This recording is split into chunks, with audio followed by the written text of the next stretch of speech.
श्री गणेशाय नमः। नारायणं नमस्कृत्य नरं चैव नरोत्तमं देवीं सरस्वतीं व्यासं ततो जयमुदीरयेत्। संक्षिप्त महाभारत कर्ण पर्व अध्याय 423 से 428। अध्याय 423 कर्ण और युधिष्ठिर का संग्राम, कर्ण की मूर्छा, कर्ण द्वारा युधिष्ठिर का पराभव तथा भीम के द्वारा कर्ण का परास्त होना। संजय कहते हैं, महाराज, कर्ण ने उस सेना को चीरकर धर्मराज पर धावा किया। उस समय शत्रुओं ने उस पर नाना प्रकार के हजारों अस्त्र शस्त्र चलाए, किंतु उसने उन सबके टुकड़े टुकड़े कर डाले। इतना ही नहीं, अपने भयंकर बाणों से उसने शत्रुओं को घायल भी कर डाला। उनके मस्तकों, भुजाओं तथा जंघाओं को काट गिराया। कर्ण के बाणों से मारे जाकर बहुत से शत्रु धराशायी हो गए, बहुतों के अंग भंग हो गए, अतः वे युद्ध छोड़कर भाग चले। रणभूमि में शत्रु पक्ष के लाखों योद्धाओं की लाशें बिछ गईं। उस समय कर्ण प्राणियों का अंत करने वाले यमराज के समान क्रोध में भरा हुआ था। पांडव और पांचाल सैनिकों ने उसे रोका अवश्य, किंतु उन सबको रौंद कर वह युधिष्ठिर के पास जा धमका। तदनंतर कर्ण को अपने पास ही खड़े देख युधिष्ठिर की आंखें क्रोध से लाल हो गईं।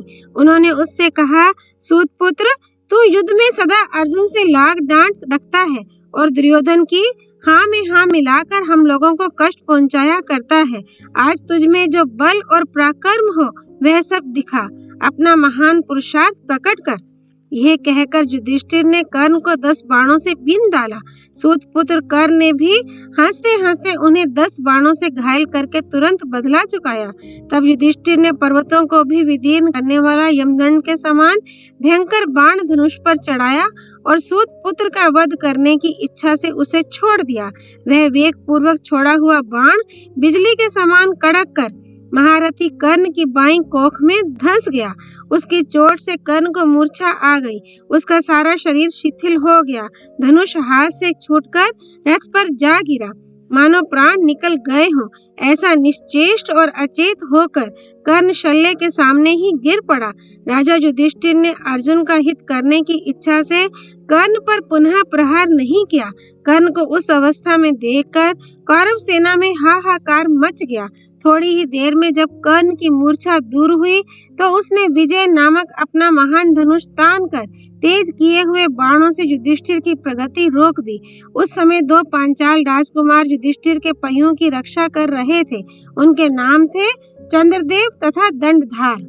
कर्ण ने उन दोनों को छुरे के समान आकार वाले 2 बाणों से मार डाला। ये देख युधिष्ठिर ने कर्ण को पुनः 30 बाणों से घायल कर दिया। साथ ही सुषेण और सत्यसेन को भी 3-3 बाण मारे। फिर 90 बाणों से शल्य को और 73 से सूतपुत्र को बीन डाला तथा उसकी रक्षा करने वाले योद्धाओं को भी 3-3 बाणों से घायल किया। तब कर्ण ने हंसकर अपना धनुष टंकारा और एक भल तथा 60 बाणों से युधिष्ठिर को आहत करके जोर से गर्जना की। फिर तो पांडव पक्ष के योद्धा बड़े अमर्ष में भरकर दौड़े और युधिष्ठिर की रक्षा के लिए कर्ण को बाणों से पीड़ित करने लगे। सात्यकी, चेकितान, युयुत्सु, पांडे, धृष्टद्युम्न, शिखंडी, द्रौपदी के पुत्र प्रभद्रक, नकुल, सहदेव, भीमसेन, धृष्टकेतु तथा करुष, मत्स्य, केकय, काशी और कौशल देश के योद्धा, ये सब के सब कर्ण पर बाणों का प्रहार करने लगे। पांचाल देशीय जन्मेजय भी उसे सहायकों से बीनने लगा। पांडव वीर कर्ण पर सब ओर से वाराह कर्ण, नराज, नालीक, बाण, वसदंत, विपाट तथा शूर्प आदि नाना प्रकार के अस्त्र शस्त्रों की वर्षा करने लगे। ये देख कर्ण ने ब्रह्मास्त्र प्रकट किया। उसके बाणों से संपूर्ण दिशाएं आच्छादित हो गईं। शराग्नि की लपट में झुलसकर पांडव वीर भस्म होने लगे। तदनंतर कर्ण ने हंसकर युधिष्ठिर का धनुष काट दिया। फिर पलक मारते ही उसने तेज किए हुए 90 बाणों से उनका कवच छिन्न भिन्न कर दिया। कवच कट जाने पर बाणों की मार से वे लहूलुहान हो गए और क्रोध में भरकर उन्होंने कर्ण के रथ पर फौलाद की बनी हुई शक्ति छोड़ी, किंतु कर्ण ने 7 बाण मारकर उसके टुकड़े टुकड़े कर दिए। इसके बाद युधिष्ठिर ने कर्ण की भुजा ललाट और मस्तक में 4 तोमरों का प्रहार करके हर्षनाद किया। कर्ण के शरीर से खून की धारा बहने लगी। उसने एक भल से युधिष्ठिर की ध्वजा काट डाली और 3 से उन्हें भी आहत किया। फिर तरकस काट कर रथ के भी टुकड़े टुकड़े कर डाले। इस प्रकार पराजित होकर राजा युधिष्ठिर एक दूसरे रथ पर बैठे और रणभूमि से भाग चले। कर्ण ने पीछा करके युधिष्ठिर के कंधे पर हाथ रखा और उन्हें बलपूर्वक पकड़ लेना चाहा। इतने ही में उसे कुंती को दिए हुए वचन का स्मरण हो आया। इधर शल्य भी बोल उठे, कर्ण, महाराज युधिष्ठिर को हाथ ना लगाओ। मुझे भय है कि कहीं पकड़ते ही ये तुम्हें मारकर भस्म ना कर डाले। ये सुनकर कर्ण हंस पड़ा और पांडुनंदन युधिष्ठिर का उपहास करते हुए कहने लगा, युधिष्ठिर, जिसका उच्च कुल में जन्म हुआ है, जो क्षत्रिय धर्म में स्थित है, वह भयभीत होकर प्राण बचाने के लिए युद्ध छोड़कर भाग कैसे सकता है? मेरा तो ऐसा विश्वास है तुम क्षत्रिय धर्म के पालन में निपुण नहीं हो, क्योंकि सदा ब्राह्मणोचित स्वाध्याय और यज्ञों में ही लगे रहते हो। कुंती नंदन, आज से लड़ाई में ना आना, शूरवीरों का सामना ना करना तथा उनके लिए मुंह से अप्रिय बातें भी ना निकालना। इतने बड़े समर में तो कभी जाने का नाम ना लेना। यदि युद्ध में हम जैसे लोगों से कुछ कड़वी बात कहोगे तो उसका यही अथवा इससे भी कठोर फल मिलेगा। राजन, अपनी छावनी में जाओ अथवा श्री कृष्ण और अर्जुन जहाँ हैं वहाँ ही चले जाओ। ऐसा कहकर कर्ण ने युधिष्ठिर को छोड़ दिया और पांडव सेना का संहार करने लगा। राजा युधिष्ठिर बहुत लज्जित होकर तुरंत वहां से हट गए और श्रुत कीर्ति के रथ पर बैठकर कर्ण का पराक्रम देखने लगे।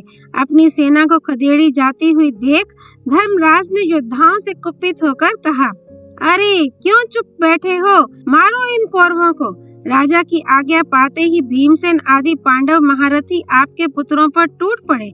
उस समय रथ, हाथी और घोड़ों पर सवार हुए योद्धाओं तथा शस्त्रों का भयंकर शब्द होने लगा और उठो, मारो, आगे बढ़ो, दबोच लो, इस प्रकार कहते हुए वे आपस में मार काट करने लगे।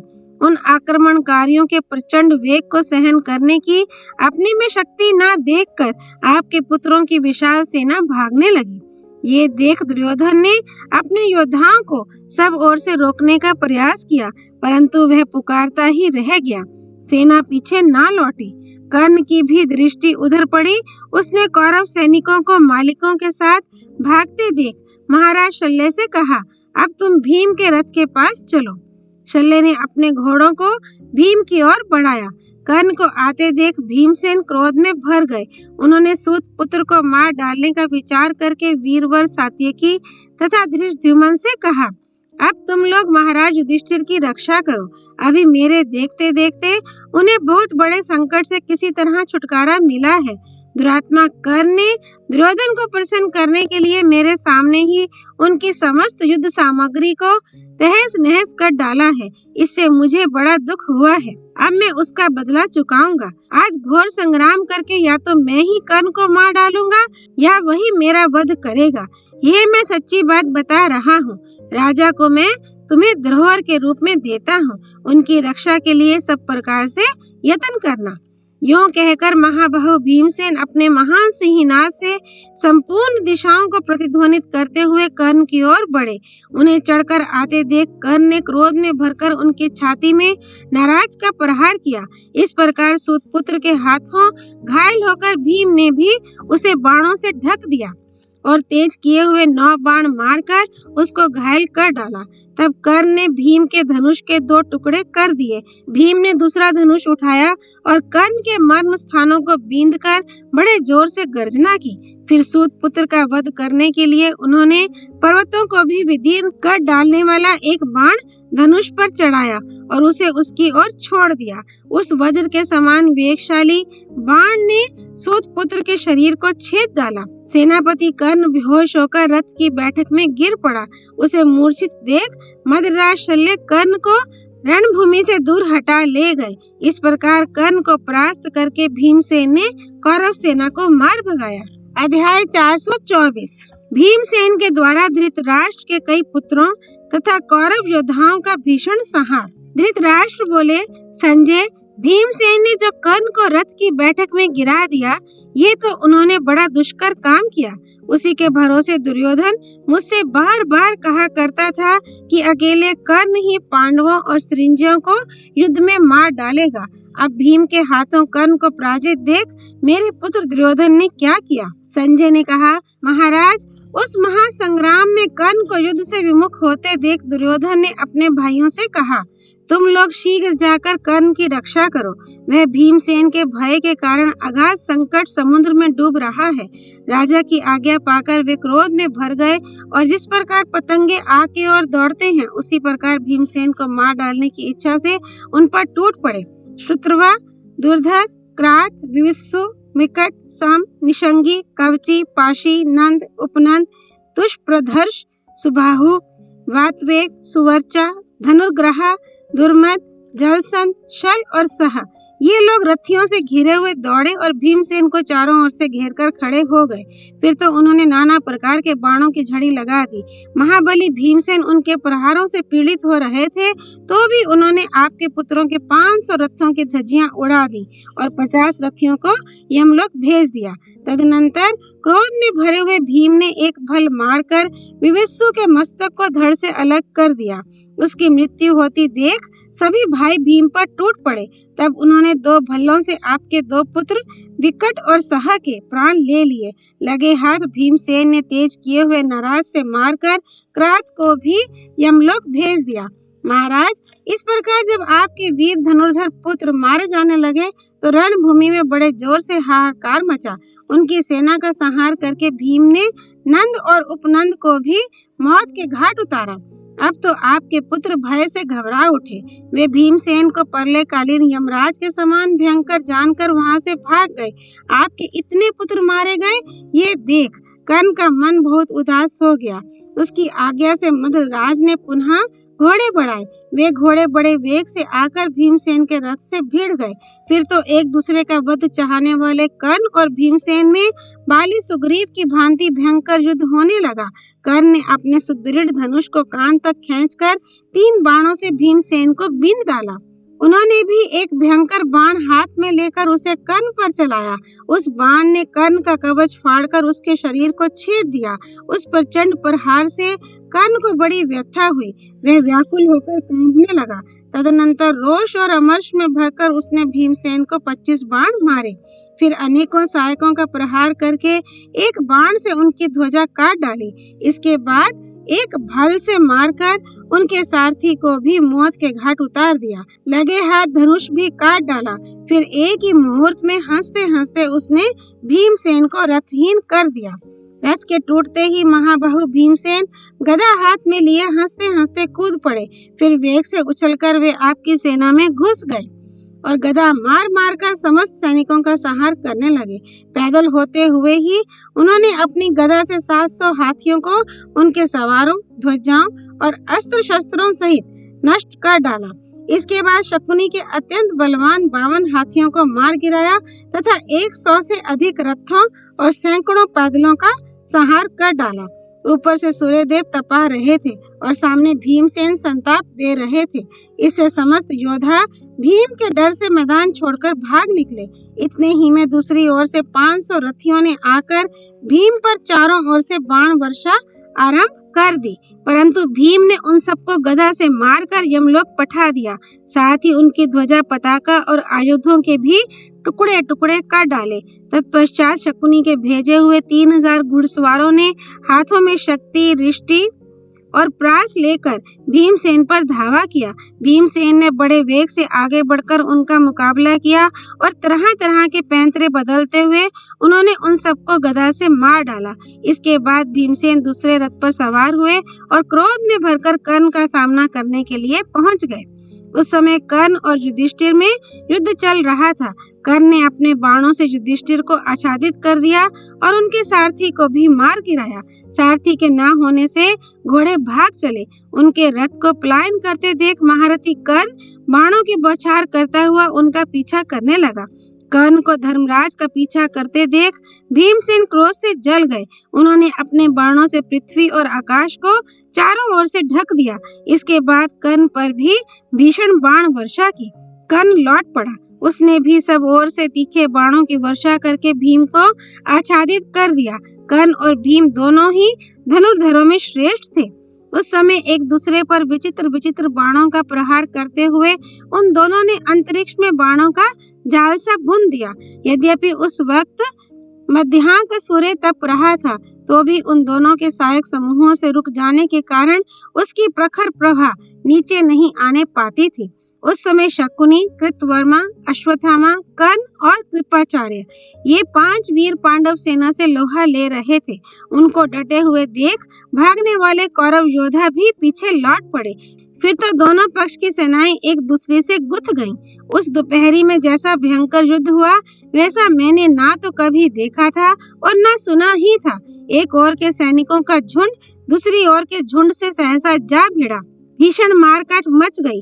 छूटते हुए बाण समूहों की आवाजें बहुत दूर तक सुनाई देने लगी। उस समय महान सुयश चाहने वाले दोनों पक्ष के योद्धाओं की सिंह गर्जना एक क्षण के लिए भी बंद नहीं होती थी। दोनों दलों में इतना भयानक युद्ध हुआ कि खून की नदियां बह चली। कितने ही क्षत्रिय उनमें डूबकर यमलोक पहुंच जाते थे। सब और मांस भोजी जंतुओं का चीत्कार हो रहा था।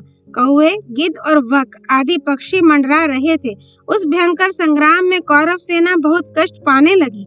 उस समय उसकी दशा समुद्र में टूटी हुई नौका के समान हो रही थी। अध्याय 425 अर्जुन के द्वारा संशप्तकों का संहार। संजय कहते हैं, महाराज, जिस समय क्षत्रियों का संहार करने वाला वह भयानक युद्ध चल रहा था, उसी समय दूसरी ओर बड़े जोर जोर से गांडीव धनुष की टंकार सुनाई देती थी। वहां अर्जुन संशप्तकों का तथा नारायणी सेना का संहार कर रहे थे। महारथी सुशर्मा ने अर्जुन पर बाणों की बौछार की तथा संशप्तकों ने भी उन्हें अपने तीरों का निशाना बनाया। तत्पश्चात सुशर्मा ने अर्जुन को 10 बाणों से बींधकर श्री कृष्ण की दाहिनी भुजा में भी 3 बाण मारे। फिर एक भल मारकर उसने अर्जुन की ध्वजा छेद डाली।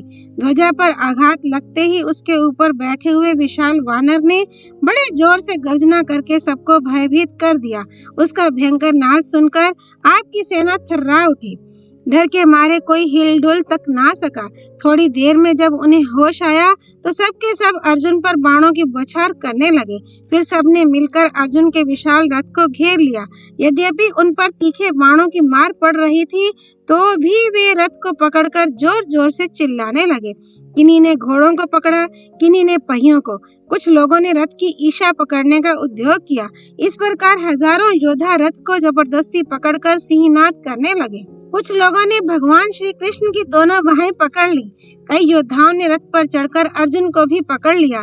श्री कृष्ण ने अपनी बाहें झटककर उन लोगों को जमीन पर गिरा दिया तथा अर्जुन ने भी अपने रथ पर चढ़े हुए कितने ही पैदलों को धक्के देकर नीचे गिराया।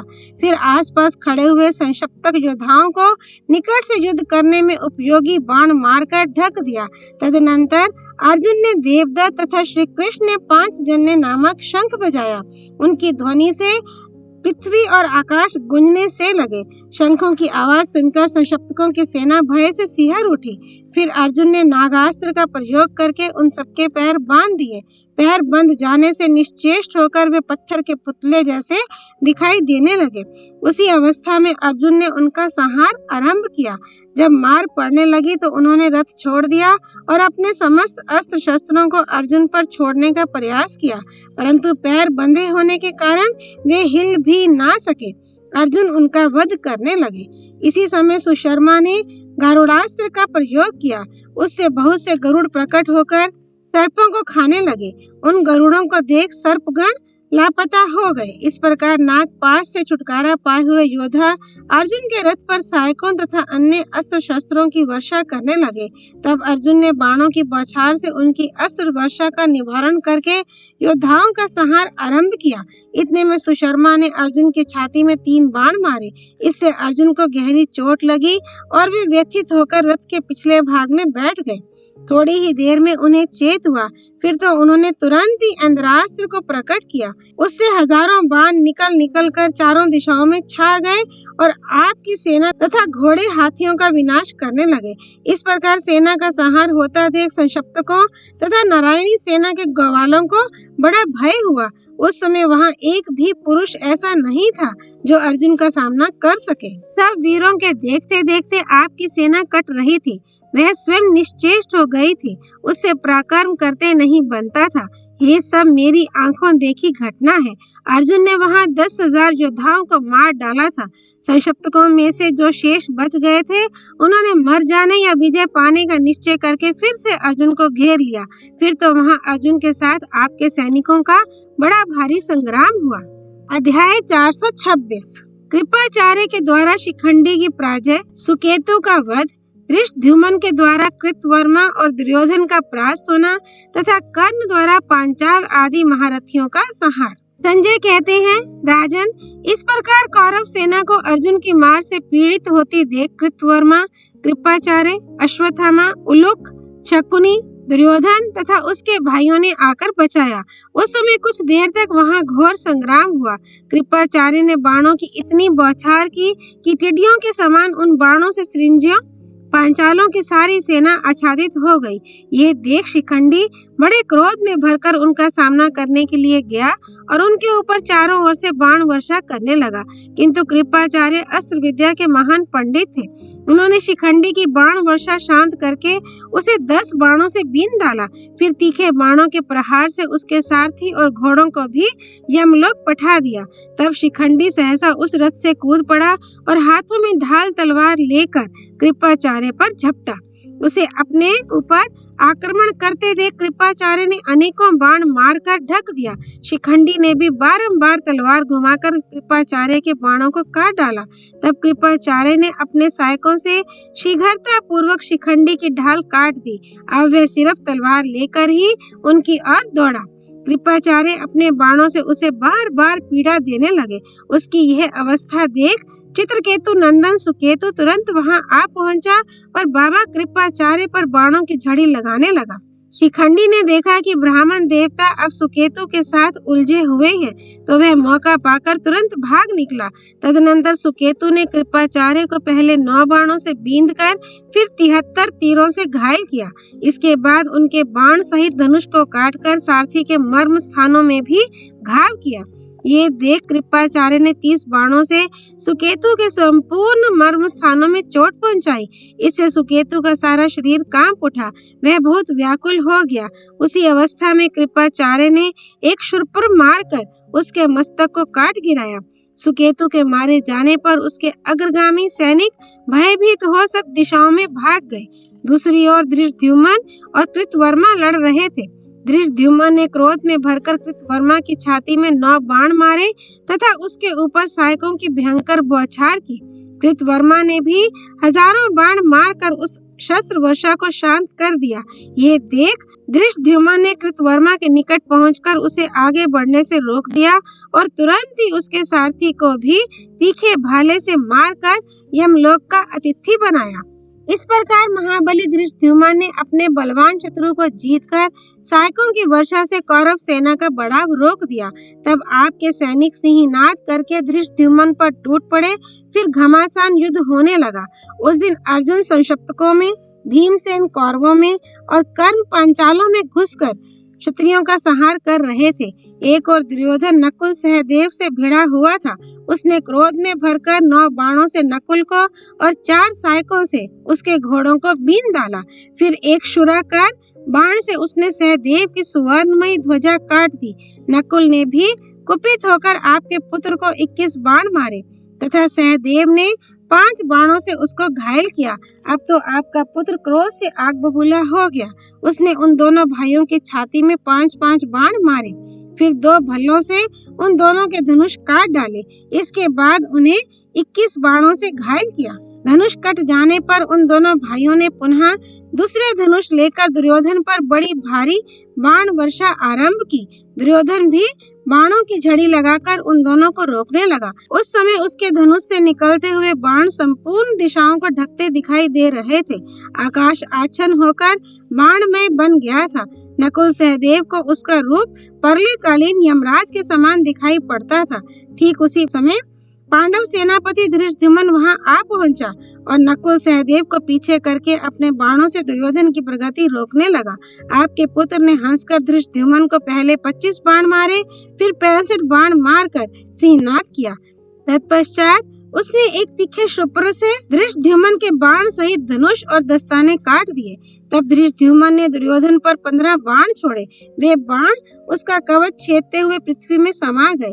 इससे दुर्योधन को बहुत क्रोध हुआ। उसने एक भल मारकर धृष्टद्युम्न का धनुष काट डाला। फिर बड़ी शीघ्रता के साथ उसकी भ्रुकुटियों के बीच में उसने 10 बाण मारे। धृष्टद्युम्न ने भी अपना कटा हुआ धनुष फेंककर दूसरा धनुष और 16 भल अपने हाथ में लिए। उनमें से 5 भल्लों के द्वारा उसने दुर्योधन के घोड़ों और सारथी को मार डाला। एक से उसका धनुष काट दिया और 10 भल्लों से सामग्रियों सहित रथ, छत्र, ध्वजा, शक्ति, गदा और खड्ग आदि को नष्ट कर डाला। राजा दुर्योधन रथहीन हो गया। उसके कवच और आयुध भी नष्ट हो गए। ये देख उसके भाई उसकी रक्षा में आ पहुंचे। दंडधार नामक राजा उसे अपने रथ पर बिठाकर रणभूमि से बाहर हटा ले गया। तदनंतर कर्ण ने धृष्टद्युम्न पर धावा किया। उन दोनों में महान युद्ध छिड़ गया। उस समय पांडवों का या हमारे पक्ष का कोई भी योद्धा पीछे पैर नहीं हटाता था। पांचाल देश के लड़ाकू वीर विजय की अभिलाषा से बड़ी फुर्ती के साथ कर्ण पर टूट पड़े। उन्हें इस प्रकार विजय के लिए प्रयत्न करते देख कर्ण उनके अग्रगामी वीरों को बाणों से मारने लगा। उसने व्याघ्रकेतु, सुशर्मा, चित्र, उग्रयुध, जय, शुक्ल, रोचमान तथा सिंहसेन को अपने बाणों का निशाना बनाया। उपयुक्त वीरों ने भी रथों से कर्ण को घेर लिया। कर्ण बड़ा प्रतापी था। उसने अपने साथ युद्ध करते हुए उन 8 वीरों को 8 तीखे बाणों से मारकर खूब घायल कर दिया। फिर कई हजार योद्धाओं का सफाया कर डाला। तत्पश्चात जिष्णु, देवापी, भद्र, दंड, चित्र, चित्रायुध, हरि, सिंहकेतु, रोचमान और शलभ को तथा चेदी देशीय महारथियों को भी मौत के घाट उतारा। इस युद्ध में कर्ण ने जैसा पराक्रम किया वैसा ना तो भीष्म ने, ना द्रोण ने और ना दूसरे योद्धाओं ने ही कभी किया था। उसने हाथी, घोड़े, रथ और पैदल इन सब का महान संहार किया। कर्ण का वह पराक्रम देख मेरे मन में ऐसा विश्वास होने लगा कि अब एक भी पांचाल योद्धा जीवित नहीं बचेगा। उस महासंग्राम में कर्ण को पांचाल सेना का संहार करते देख राजा युधिष्ठिर बड़े क्रोध में भरकर उसकी ओर दौड़े। साथ ही धृष्टद्युम्न, द्रौपदी के पुत्र तथा अन्य सैकड़ों वीरों ने पहुंचकर कर्ण को चारों ओर से घेर लिया। शिखंडी, सहदेव, नकुल, जन्मेजय, सात्यकी तथा बहुत से प्रभद्रक योद्धा धृष्टद्युम्न के आगे होकर कर्ण पर अस्त्र शस्त्रों की वृष्टि करने लगे। जैसे गरुड़ अकेला होकर भी बहुत से सर्पों को दबोच लेता है, उसी प्रकार कर्ण अकेला ही चेदी, पांचाल और पांडव वीरों पर प्रहार कर रहा था। जब कर्ण पांडवों से उलझा हुआ था, उसी समय भीमसेन रण में सब ओर विचरकर अपने यमदंड के समान बाणों से वाहिक, केकय, वसातीय, मद्र तथा सिंधु देशीय योद्धाओं का संहार कर रहे थे। भीम के बाणों से मारे गए रथियों, घुड़सवारों, सारथियों, पैदल योद्धाओं तथा हाथी घोड़ों की लाशों से जमीन पट गई थी। सारी सेना भीमसेन के भय से उत्साह खो बैठी थी। किसी से कुछ करते नहीं बनता था। सब पर दैन्य छा रहा था। कर्ण पांडव सेना को भगा रहा था और भीम कौरव वाहिनी को खदेड़ रहे थे। इस प्रकार रणभूमि में विचरते हुए उन दोनों वीरों की अद्भुत शोभा हो रही थी। अध्याय 427 अर्जुन के द्वारा संशप्तकों का संहार और अश्वत्थामा की पराजय। संजय कहते हैं, एक ओर तो यह भयंकर संग्राम चल रहा था और दूसरी ओर अर्जुन संशप्तक सेना का विनाश कर रहे थे। शत्रुओं को जीतकर विजयी अर्जुन ने भगवान श्री कृष्ण से कहा, जनार्दन, ये संशप्तक तो अब युद्ध में मेरे बाणों की चोट न सह सकने के कारण झुंड के झुंड भागे जा रहे हैं। दूसरी ओर सृंजियों की बहुत बड़ी सेना भी विदीर्ण हो रही है। उधर कर्ण बड़े आनंद के साथ राजाओं की सेना में विचर रहा है। देखिए ना, उसकी पताका दिखाई देती है। आप तो जानते ही हैं कर्ण कितना बलवान और पराक्रमी है। दूसरे कोई महारथी उसे युद्ध में नहीं जीत सकते। वह हमारी सेना को खदेड़ रहा है, इसलिए अब उधर ही चलिए। यहाँ की लड़ाई बंद करके महारथी कर्ण के पास चलना चाहिए। मेरी तो यही राय है। आगे आपकी जैसी इच्छा। ये सुनकर भगवान हंसते हुए बोले, पांडुनंदन, अब तुम शीघ्र ही कौरवों का नाश करो। ऐसा कहकर गोविंद ने घोड़ों को हाँक दिया। वे हंस के समान सफेद रंग वाले घोड़े श्री कृष्ण और अर्जुन को लिए हुए आपकी विशाल सेना में घुस गए। उनके पहुंचते ही आपकी सेना चारों ओर भागने लगी। अर्जुन को अपनी सेना के भीतर विचरते देख दुर्योधन ने संक्षिप्तकों को पुनः उनसे लड़ने की आज्ञा दी। संक्षिप्तक योद्धा 1000 रथ, 300 हाथी, 14,000 घोड़े तथा 2 लाख पैदल सेना लेकर अर्जुन पर जा चढ़े। वे अपनी बाण वर्षा से अर्जुन को आच्छादित करते हुए उन्हें घेर कर खड़े हो गए। अब अर्जुन ने पाश हाथ में लिए यमराज की भांति अपना भयंकर रूप प्रकट किया। वे संक्षिप्तकों का संहार करने लगे। उस समय उनकी झांकी देखने ही योग्य थी। उन्होंने बिजली के समान चमकीले बाणों से वहां के समूचे आकाश को ढक दिया, तनिक भी खाली नहीं रखा। उनके धनुष की प्रत्यंचा की आवाज सुनकर ऐसा जान पड़ता मानो पृथ्वी, आकाश, दिशाएं, समुद्र तथा पर्वत ये सब के सब फटे जा रहे हैं। थोड़ी ही देर में अर्जुन ने 10,000 योद्धाओं का सफाया कर डाला। फिर वे बड़ी फुर्ती के साथ उन आतताई शत्रुओं के हथियार सहित हाथ, भुजाएं, जंघा और मस्तक काटने लगे। इस प्रकार अर्जुन संक्षिप्तकों की चतुरंगनी सेना का नाश कर ही रहे थे कि सुदक्षिण का छोटा भाई वहां पहुंचकर उनके ऊपर बाणों की बौछार करने लगा। उस समय अर्जुन ने 2 अर्धचंद्राकार बाणों से उसकी परिघ के समान मोटी भुजाएं काट डाली तथा कुशुर से मारकर उसके पूर्ण चंद्रमा के समान मनोहर मस्तक को भी धड़ से अलग कर दिया। वह लहूलुहान होकर जमीन पर गिर पड़ा। उसके गिरते ही बड़ा भयंकर संग्राम छिड़ गया। लड़ने वाले योद्धाओं की नाना प्रकार से दुर्दशा होने लगी। अर्जुन ने एक एक बाण से काम्बोजों, यवनों तथा शक्कों के घोड़ों का संहार कर डाला। वे कम्बोज आदि स्वयं भी खून से लथपथ हो गए। उनके रुधिर से सारी रणभूमि लाल हो गई। रथी, सारथी, घुड़सवार, हाथी सवार और महावत सब मारे गए। इस प्रकार वहां भयानक नरसंहार हुआ। तदनंतर अश्वत्थामा अर्जुन का सामना करने के लिए चढ़ आया। उस समय वह क्रोध में भरे हुए काल के समान जान पड़ता था। रथ पर बैठे हुए श्री कृष्ण पर दृष्टि पड़ते ही उसने भयंकर अस्त्र शस्त्रों की वृष्टि आरंभ कर दी। अश्वत्थामा के छोड़े हुए बाण चारों ओर से आकर श्री कृष्ण और अर्जुन पर पड़ने लगे। वे दोनों रथ पर बैठे ही बैठे ढक गए। प्रतापी अश्वत्थामा ने उन दोनों को निश्चेष्ट कर दिया। उनसे कुछ भी करते नहीं बनता था। उनकी यह अवस्था देख समस्त चराचर जगत में हाहाकार मच गया।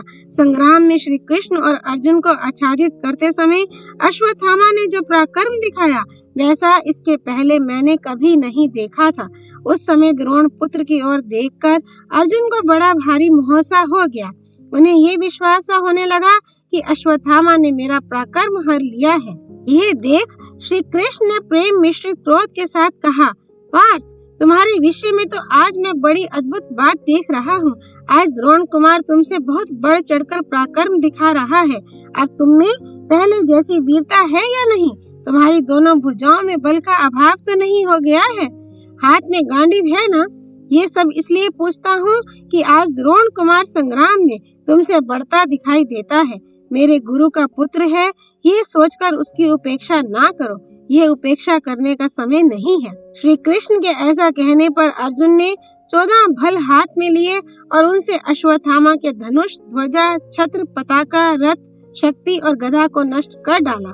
फिर वस दंत नामक बाणों से उसके गले की हंसली में इतने जोर से प्रहार किया कि उसे मूर्छा आ गई। वह ध्वजा का डंडा थामकर बैठ गया। उसे बेहोश देखकर सारथी अर्जुन से उसकी रक्षा करने के लिए रणभूमि से बाहर हटा ले गया। इस प्रकार अर्जुन ने संक्षिप्तकों का, भीम ने कौरव योद्धाओं का तथा कर्ण ने पांचालों का एक ही क्षण में विनाश कर डाला। बड़े बड़े वीरों का संहार करने वाले उस भयंकर संग्राम में असंख्यों धड़ उठ उठकर दौड़ रहे थे। अध्याय 428। अश्वत्थामा की प्रतिज्ञा, धृष्टद्युम्न और कर्ण का युद्ध। अश्वत्थामा के द्वारा धृष्टद्युम्न की और अर्जुन के द्वारा अश्वत्थामा की पराजय। संजय कहते हैं, महाराज, तदनंतर दुर्योधन ने कर्ण के पास जाकर कहा, राधानंदन, ये युद्ध स्वर्ग का खुला हुआ दरवाजा है जो हमें स्वतः प्राप्त हो गया है। सौभाग्यशाली क्षत्रियों को ही ऐसा युद्ध मिला करता है। यदि तुम लोगों ने युद्ध में पांडवों को मारा तो धन धान्य से संपन्न पृथ्वी प्राप्त करोगे, और यदि शत्रुओं के हाथ से तुम ही मारे गए तो वीर पुरुषों को प्राप्त होने योग्य पुण्य लोक पाओगे। दुर्योधन की बात सुनकर श्रेष्ठ क्षत्रियों ने हर्ष ध्वनि की। फिर सब और बाजे बजने लगे। उस समय अश्वत्थामा ने वहां पहुंचकर आपके योद्धाओं को हर्षित करते हुए कहा, आप सब लोगों ने तो देखा ही था कि मेरे पिता अस्त्र डालकर योग में स्थित हो गए थे, तो भी उन्हें धृष्टद्युम्न ने मारा। इसके कारण तो मुझे अमर्ष है ही, मित्र दुर्योधन का हित भी करना है। इसलिए क्षत्रियों, मैं आपके समक्ष ये प्रतिज्ञा करता हूँ कि धृष्टद्युम्न को मारे बिना अपना कवच नहीं उतारूंगा। यदि मेरी प्रतिज्ञा झूठी हो तो मुझे स्वर्ग ना मिले। लड़ाई में अर्जुन या भीमसेन जो भी मेरा सामना करने आएंगे, उन सबको कुचल डालूंगा, इसमें तनिक भी संदेह नहीं है। अश्वत्थामा के ऐसा कहने पर कौरवों की सेना ने एक साथ होकर पांडवों पर धावा किया। साथ ही पांडवों का भी उस पर आक्रमण हुआ। दोनों दलों में घोर संग्राम होने लगा। मनुष्यों का भीषण संहार मचा। प्रलय काल का दृश्य उपस्थित हो गया। उस समय पांडवों के पक्ष में युधिष्ठिर की और हमारे दल में कर्ण की प्रधानता थी। खूब जोर से मार काट हुई, खून की धारा बह चली। संक्षिप्तकों में अब थोड़े ही बच गए थे। इसलिए धृष्टद्युम्न तथा पांडव महारथियों ने सब राजाओं को साथ लेकर कर्ण पर ही धावा किया, किंतु कर्ण ने अकेले ही उन सब का बढ़ाव रोक दिया। धृष्टद्युम्न ने कर्ण को एक बाण मारकर कहा, अरे खड़ा रहे, कहाँ भागा जाता है। यह सुनकर कर्ण क्रोध में भर गया और धृष्टद्युम्न का धनुष काटकर उसने उसको 9 बाण मारे। धृष्टद्युम्न का कवच कट गया। इसके बाद उसने भी दूसरा धनुष लिया और कर्ण को 70 बाणों से घायल किया। अब तो कर्ण को बड़ा कोप हुआ। उसने धृष्टद्युम्न पर मृत्यु दंड के समान भयंकर बाण का प्रहार किया। उस बाण को धृष्टद्युम्न की ओर आते देख सात्यकी ने अपने हाथ की फुर्ती दिखाते हुए सहसा उसके 7 टुकड़े कर डाले। यह देख कर्ण ने बाणों की वर्षा करके सात्यकी को चारों ओर से घेर लिया और 7 नराचों से उसे बीन डाला। सात्यकी ने भी कर्ण का यही हाल किया। फिर उन दोनों में विचित्र प्रकार से घोर युद्ध हुआ, जिसे देखने और सुनने से भी भय होता था। इसी बीच में धृष्टद्युम्न पर अश्वत्थामा ने चढ़ाई की। उसने आते ही क्रोध में भरकर कहा, ओ ब्रह्म हत्यारे, आज मैं तुझे मौत के मुंह में भेज दूंगा। अगर अर्जुन ने तेरी रक्षा नहीं की, यदि तू लड़ाई में डटा रह गया और सामना छोड़कर भागा नहीं, तो आज तुझे तेरे पाप का दंड अवश्य मिलेगा। तू कुशल से नहीं रह सकेगा। उसके ऐसा कहने पर धृष्टद्युम्न बोला, तेरी बात का उत्तर मेरी वह तलवार ही देगी जो तेरे पिता को संग्राम में मुंह तोड़ जवाब दे चुकी है। यूं कहकर सेनापति धृष्टद्युम्न ने अमर्ष में भरकर अश्वत्थामा को एक तीखे बाण से बीन डाला। इससे अश्वत्थामा को बड़ा क्रोध हुआ। उसने इतने बाणों की वर्षा की जिनसे धृष्टद्युम्न के चारों ओर की दिशाएं ढक गईं। इसी प्रकार धृष्टद्युम्न ने भी कर्ण के देखते देखते द्रोण कुमार को अपने सहायकों से आच्छादित कर दिया तथा उसका धनुष भी काट डाला। अश्वत्थामा ने वह धनुष फेंक दिया और दूसरा धनुष बाण हाथ में लेकर उससे धृष्टद्युम्न के धनुष, शक्ति, गदा, ध्वजा, घोड़े, सारथी तथा रथ को पलक मारते मारते नष्ट कर दिया। तब धृष्टद्युम्न ने ढाल और तलवार हाथ में ली, किंतु महारथी अश्वत्थामा ने भल्लों से मारकर उनके भी टुकड़े टुकड़े कर डाले। साथ ही उसने अनेकों बाणों से धृष्टद्युम्न को बहुत घायल कर दिया। ये सब करने पर भी जब वह धृष्टद्युम्न का नाश ना कर सका, तो धनुष फेंककर धृष्टद्युम्न को पकड़ने के लिए दौड़ा। इसी बीच में श्री कृष्ण की दृष्टि उधर गई। उन्होंने अर्जुन से कहा, पार्थ, वह देखो, अश्वत्थामा धृष्टद्युम्न को मारने के लिए बड़ा भारी उद्योग कर रहा है। इसमें संदेह नहीं कि वह उसे मार सकता है। धृष्टद्युम्न अब काल के समान अश्वत्थामा का ग्रास बना ही चाहता है, इसलिए तुम इसे शीघ्र छुड़ाओ। ऐसा कहकर महाप्रतापी भगवान श्री कृष्ण ने जहाँ अश्वत्थामा था उधर ही अपने घोड़े बढ़ाए। श्री कृष्ण और अर्जुन को आते देख उसने धृष्टद्युम्न को मारने का विशेष उद्योग किया। अर्जुन ने जब देखा कि अश्वत्थामा द्रुपद कुमार को घसीट रहा है, तो उसके ऊपर बहुत से बाण मारे। गांडीव से छूटे हुए वे बाण जैसे सांप अपनी बांबी में घुसते हैं, उसी प्रकार अश्वत्थामा के शरीर में धंस गए। उनसे पीड़ित होकर द्रोण पुत्र ने धृष्टद्युम्न को तो छोड़ दिया और अपने रथ में बैठकर धनुष हाथ में ले अर्जुन को बीनना आरंभ कर दिया। इतने में सहदेव धृष्टद्युम्न को अपने रथ पर बिठाकर वहां से अन्यत्र हटा दिया। अर्जुन ने भी द्रोण कुमार को बाणों से बींधना आरंभ किया। इससे अश्वत्थामा का क्रोध बहुत बढ़ गया। उसने अर्जुन की भुजाओं तथा छाती में भी बाण मारे। तब अर्जुन ने अश्वत्थामा के ऊपर द्वितीय काल दंड के समान एक नाराज चलाया। वह उसके कंधे पर लगा। लगते ही अश्वत्थामा विह्वल होकर रथ की बैठक में बैठ गया। उस समय उसे बड़ी वेदना हुई। उसकी यह अवस्था देख सारथी बड़ी फुर्ती के साथ उसे रणांगण से बाहर ले गया। महाराज, इस प्रकार धृष्टद्युम्न को संकट से मुक्त और अश्वत्थामा को पीड़ित देख पांचाल वीरों ने बड़े जोर से गर्जना की। हजारों दीवे बाजे बज उठे। सब लोग सिंहनाद करने लगे। तदनंतर अर्जुन भगवान श्री कृष्ण से बोले, अब संशप्तकों की ओर चलिए। उनका संहार करना इस समय मेरे लिए प्रधान काम है। उनकी बात सुनकर भगवान हवा से बातें करने वाले अपने रथ के द्वारा संशप्तकों की ओर चल दिए। ओम तत्सत। नारायण भगवान श्री कृष्ण की जय। भगवती सरस्वती देवी की जय। भगवान व्यास अवतार श्री कृष्ण द्वैपायन की जय। श्री हरि अर्पणमस्तु।